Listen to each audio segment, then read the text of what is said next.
A nation mourns, remembering George H.W. Bush, the 41st President of the United States.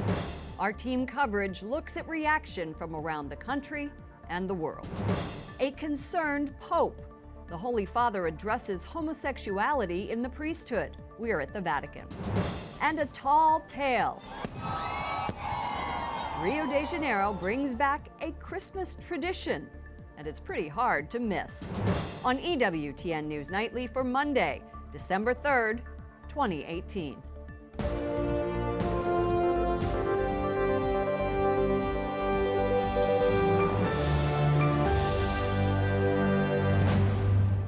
Good evening from Washington, D.C., and thank you to those of you joining us from around the world for news from a Catholic perspective. I'm Lauren Ashburn. Tonight, we remember the 41st President of the United States. The remains of former President George H.W. Bush have arrived in Washington, D.C. His body will lie in state at the Capitol tomorrow, followed by a state funeral on Wednesday. He died Friday night in Houston at the age of 94. The death comes just 7 months after he lost his beloved wife, Barbara. Now, a look back at the former president's life and legacy.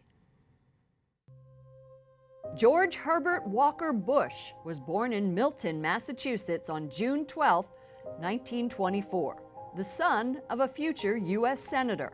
He married Barbara Pierce and had 6 children. 2 would follow his footsteps into public life, George Walker and Jeb. After earning a degree at Yale, the elder Bush moved his family to Texas, where he made a fortune in the oil business. There, his budding interest in Republican politics blossomed. Mr. Bush ran against Ronald Reagan in the 1980 GOP primaries before Reagan named him as his running mate. He was Reagan's heir apparent in 1988. As the nation's 41st president, he focused on international affairs. He presided over the collapse of communism in the former Soviet Union and the end of the Cold War. President Bush met twice with Pope John Paul II at the Vatican, including here in 1991, less than a year after the end of the Gulf War. Mary Kate Carey, a former speechwriter for Bush 41, remembers a plaque that was on the president's desk for years, made by a family friend. It was a quote from St. Francis.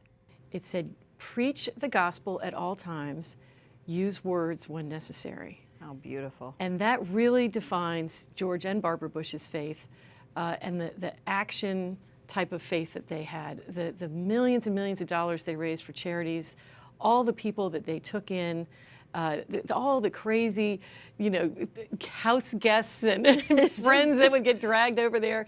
And they always took everyone in with a big smile.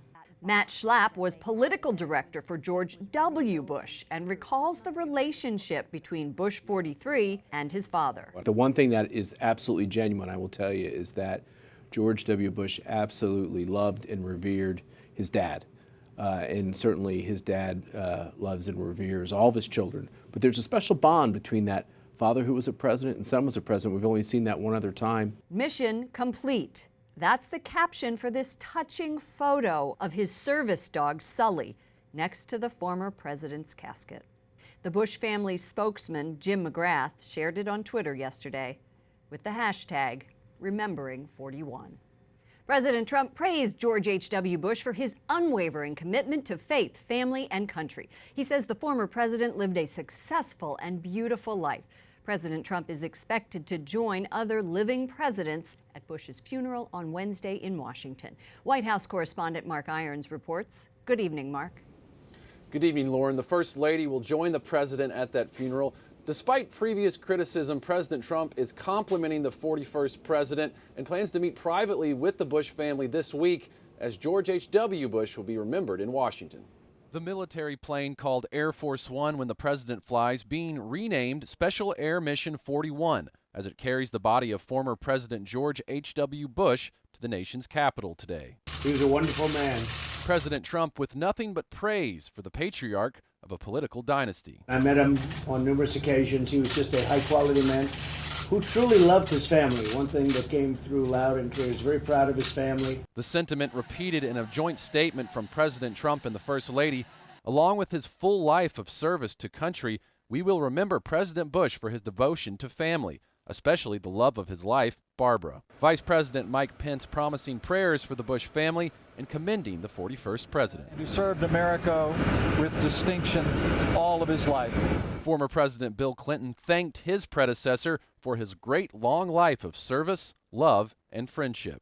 On Wednesday, President Trump is closing the federal government for a national day of mourning. Flags on public buildings like the White House will fly at half-staff for the next 30 days in honor of the former president. He led a full life and a very exemplary life, too, I will say. And though President Trump and the Bush family have swapped critical remarks in the past, the president used a softer tone today, tweeting, "Looking forward to being with the Bush family to pay my respects to President George H.W. Bush." Along with President Trump, the oldest living former president, 94-year-old Jimmy Carter, will also be at Wednesday's funeral at the National Cathedral here in Washington.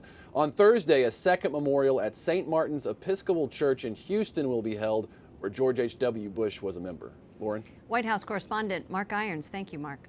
The body of the 41st president now lies in state in the Capitol Rotunda. George H.W. Bush is the 12th president to receive that honor, and it's a final return to the place where he served 2 terms as a congressman starting in 1967. Correspondent Jason Calvi joins us from outside the Capitol. Good evening, Jason. Good evening, Lauren. President George H.W. Bush vetoed several spending bills that tried to use taxpayer dollars to fund abortion. Now the country honors his lifetime of service. The Capitol will stay open throughout the night, and behind me, dignitaries are streaming in to pay their final respects. Congressional leaders say goodbye to our country's 41st president. National Right to Life praises him for dedicating his administration to advancing pro-life policies. George H.W. Bush vetoed 10 bills with pro-abortion provisions. Are you opposed to federal funding to help pay for the abortions for young women who are victims of rape or incest? Are you ultimately opposed, or is there some room for compromise? Yes, I'm opposed. In 1990, Bush signed the Americans with Disabilities Act, which now helps an estimated 55 million Americans. It requires employers consider disabled applicants equally with others, and it opens up public buildings to people like Juliette Rizzo. I don't think 25 years ago I would have been riding in this fully accessible taxi cab. I think we've had access to transportation, access to apartment buildings that I'm able to, live on the second floor of an apartment building and easily get in and out. In 1991, Bush asked for Congress's support for military action against Iraq after Saddam Hussein invaded Kuwait. We had a good, productive series of meetings with the president. America tonight says goodbye to a president, the husband in the longest presidential marriage in U.S. history, and one known simply as Dad to 6. I'm not mourning, I'm celebrating a life so beautifully well lived. It was a blessing that he did it on his own terms. You can visit President Bush's body right here at the U.S. Capitol around the clock through Wednesday morning. Now, because of Bush's death, votes are no longer scheduled in the House this week, but Congress still has a pressing deadline of Friday night to pass a spending bill to keep some federal agencies open. Lauren? Capitol Hill correspondent Jason Calvi, thank you. Joining me now is Tom Collamore, former Chief of Staff and Assistant Secretary of Commerce in the George H.W. Bush administration. And you were also a member of his senior staff, is that right? Yes, Lauren. I was very privileged to work for him when he was vice president, leading up to his election as president. I'd like to talk about his faith. We're hearing a lot about his history, military, politics, but faith was very important to the president. When you think of George Bush, you really think of 3 words in my mind: faith, family, and friends. But the first is faith.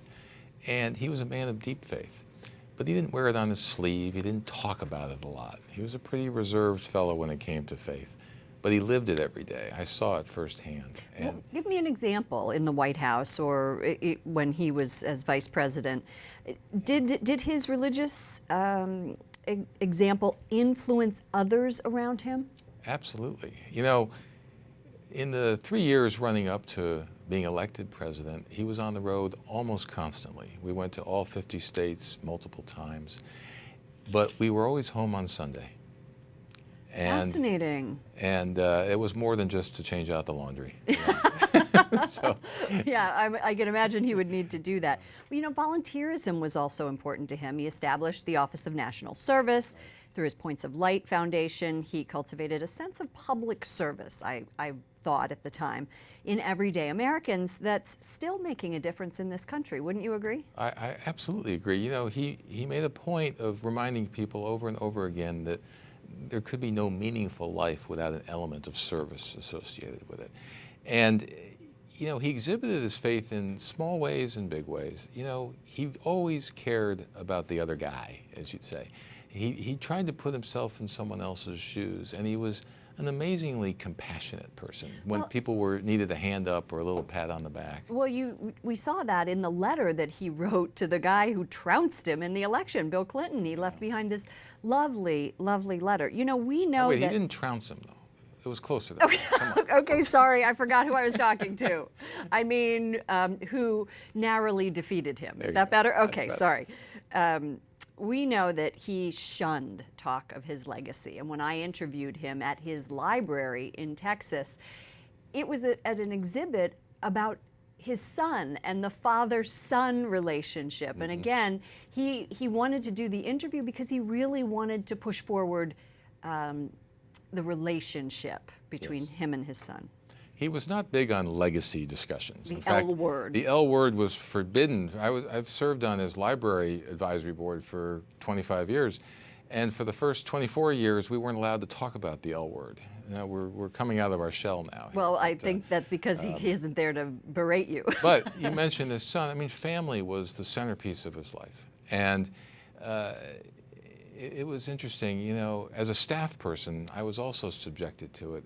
He was like a second dad because you didn't ever want to disappoint him, because if you got that look, or if he said, you know, I'm a little disappointed, I mean, it was devastating.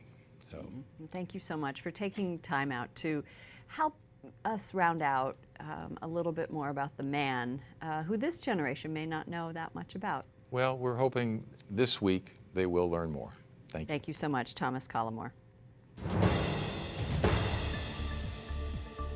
World leaders in and out of politics are speaking fondly of George Bush's time as president, noting his service to his country and his willingness to stand firm with America's closest allies. Correspondent Wyatt Goolsbee joins us with reaction from the State Department. Good evening, Wyatt. Good evening, Lauren. The leaders of France, Germany, the UK, and Australia all offering their condolences to the family of George Bush Sr. The Dalai Lama is praising Bush for his concern for the people of Tibet. And former Soviet Premier Mikhail Gorbachev said Bush was a real partner. Gorbachev said he had the chance to work with the president during years of tremendous change in the 1980s and 1990s that ultimately prevented a nuclear arms race and ended the Cold War. Bush was in office from November of 1991 during the fall of the Berlin Wall. Israeli Prime Minister Benjamin Netanyahu offering his thoughts from Jerusalem. President Bush steered the United States and the world to a peaceful transition at the end of the Cold War and to the expansion of democracy. We in Israel will always remember his commitment to Israel's security, his decisive victory over Saddam Hussein, his important contribution to the liberation of Soviet Jewry. In Kuwait, his photograph was projected on the Kuwait towers alongside the Kuwaiti and American flags. President Bush is popular there for leading the coalition that knocked Saddam Hussein out of the Gulf country. Ordinary people in China are thanking him as well. Bush served as an envoy to China after President Nixon opened up diplomatic channels with the country. Throughout the last several days, top-ranking diplomats from around the world have been offering their condolences as well. So many around the world knew him through his life of public service, again as an envoy to China or director of the CIA, vice president under Ronald Reagan, and finally as president himself. Lauren? Correspondent Wyatt Goolsbee reporting from the State Department. Thank you, Wyatt. A group of Catholic priests in Ireland is urging the country's bishops to address clergy abuse immediately. In an open letter, the Association of Catholic Priests writes, quote, "It's clear to everyone now that we are at a crisis point, entering a post-Catholic Ireland. We need to act together. We need to act now." Among the suggestions are a National Assembly to discuss renewing the church and listening sessions in dioceses. The Vatican reaffirms its long-standing call for a two-state solution to the Israeli-Palestinian conflict. It comes after Pope Francis met with Palestinian leader Mahmoud Abbas today. Talks focused on efforts to reactivate the peace process. The Vatican says Jerusalem must remain a holy city for Christians, Muslims, and Jews. Pope Francis says he's worried about homosexuality in the priesthood. The Holy Father expressed his concern in a new book, The Strength of Vocation. It's written by a Spanish priest who talks about the challenges of being a priest or nun today. It will be released in 10 languages this week. Edward Penton, Rome correspondent for EWTN's National Catholic Register, joins us. Ed, what are the Holy Father's main concerns? His main concerns, Lauren, is that he thinks that there shouldn't be homosexuals with deep-seated homosexual tendencies in religious life or in the priesthood. He goes a step further too, and he says that any who have that kind of affliction and they engage in homosexual activity should consider leaving the priesthood. But he also says it's a very serious issue. He's worried about it, and he says that only really those candidates who are mature enough should put themselves forward for the priesthood. Why are his words getting so much attention now? Isn't he just restating church teaching on the issue? Well, he is, but I think it's really a reaction really to the normalization or the push towards normalization of homosexual activity in society, which people think is now coming into the church as well. Some critics of the Pope have said that he's been a bit too laissez-faire about this issue. He's said the famous "Who am I to judge" comments, and he's been criticized, of course, for certain aspects of the sexual abuse crisis, which people have linked to homosexual activity. So I think there are questions about this and about his approach to it, and I think they say that this is affirmation, if you like, that he's very much continuing the church's teaching on this issue. What have reactions been so far? What impact do you think this book will have on the Vatican and the church as a whole? Well, I think the impact has really been to reaffirm the church's teaching on this. As I said just now, that I think there is concern that this issue hasn't been pushed to the front enough, and there is a crisis, people think, of homosexuality in the church. So there might be some reaction there, certain stepping up of this issue and to try and root it out, if you like, the homosexual activity in the church. But I think on the whole, I think it's going to be generally welcomed, and I think people think that this has come at a timely moment, really, for the church. And what about with the sex abuse scandal? Do you think it has something to do with that, the timing, I mean? Yes, I think very much too. I think because people have associated the sexual abuse crisis with homosexuality, the John Jay report made those findings that 81% of cases were considered to be of a homosexual nature, that this is very much part of that. And again, I think the fact that this issue is being brought to the forefront by the Holy Father, that this is going to be seen as very helpful in that debate. Edward Penton, Rome correspondent for EWTN's National Catholic Register. Thank you, Ed. Thank you, Lauren. Coming up, an immigration policy expert gives us her reaction after a trip to Mexico.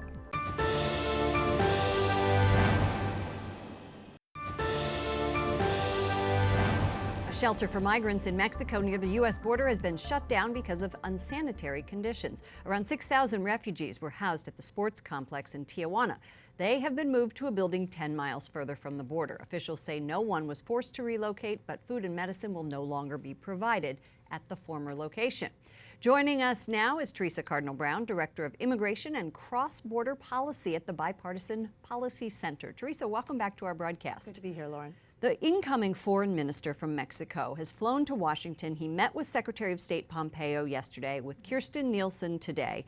And the goal is to come up with a deal to keep asylum seekers in Mexico. We had that deal going on. The President said there was a deal, the Mexican government said there was a deal, then the Mexican government said there was no deal. Yeah. What can you tell us about the deal? Well, we don't know if there's a deal yet, but the incoming government, of course, could not negotiate for Mexico until the president was inaugurated on Saturday. So now he is official. Now the delegation is official. What they're trying to negotiate is a deal that would say that once applicants have come to the United States and applied for asylum, they would be returned to Mexico to wait until their immigration court date. Now, it's unclear what Mexico wants for this deal, because that's a pretty big thing to ask. And I'm thinking some cash would be involved. Well, one of the things we understand is that the incoming administration is asking for about $20 billion in assistance to the Central American countries. Wait, that's a B as in billion? Billion, Okay. yes. Almost the same that the president wants for his wall. So, so wall or giving $1 billion to Central America? Your thoughts on where our administration would come down on that? well, clearly President Trump wants his wall, and he has expressed skepticism about aid to Central America. But the fact In a of the tweet matter, a few weeks ago. Yeah, but the fact of the matter is that these migrants are fleeing because the conditions in their country are such that they do not feel like they can stay. And until we address those underlying conditions in those countries, more migrants are going to continue to come. You were just in Mexico. Tell us about the meetings that you had and this relatively new phenomenon within 5 or 6 years of Central Americans coming through Mexico to the U.S. What came out of your meeting with your compatriots? Well, we were talking with a lot of immigration experts, former government officials, about the change that has come over Mexico. Mexico being traditionally the primary immigrant sending country to the United States. Now more Mexicans are leaving the United States than coming, and Mexico is now both a transit country for the Central Americans, but also increasingly they are applying to stay in Mexico via asylum or work authorization. So this puts the conversation around migration between Mexico and the United States in a new place. What's the status of development plans to provide greater economic opportunities for the Central Americans? Take the $20 billion off the table. Well, the new Mexican president has, we understand, negotiated an agreement with those countries for Mexico to assist. We don't have all the details yet, but clearly this is going to have to be part of any ultimate solution to this migration flow. Thank you so much, Theresa Cardinal Brown, Director of Immigration and Cross-Border Policy. I wanted to get your title right at the Bipartisan Policy Center. Thank you. Collections in the Diocese of Allentown, Pennsylvania are slightly down since the state's landmark grand jury report into clergy sex abuse. The Morning Call reports the diocese is facing a decline in donations, and though officials say attendance at Mass is fairly steady. Up next, on the second day of Hanukkah, we'll show you the largest menorah in Europe and find out which city has a Christmas tree more than 200 feet tall.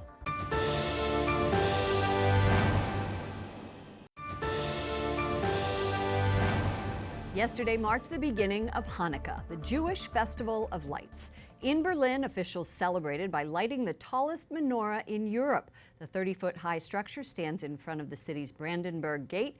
The 8-night observance commemorates the rededication of a desecrated temple in Jerusalem in the 2nd century BC. Over the weekend, the Advent season began in Bethlehem.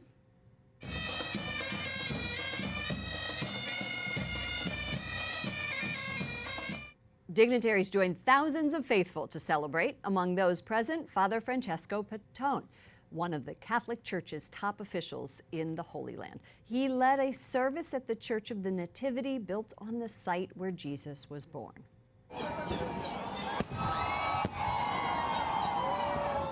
And fireworks signaled the return of Brazil's most famous Christmas tree in Rio de Janeiro. It stands 230 feet tall, has more than 2 million lights. The tree made a comeback after being absent for 2 years and will stay up until January 6th.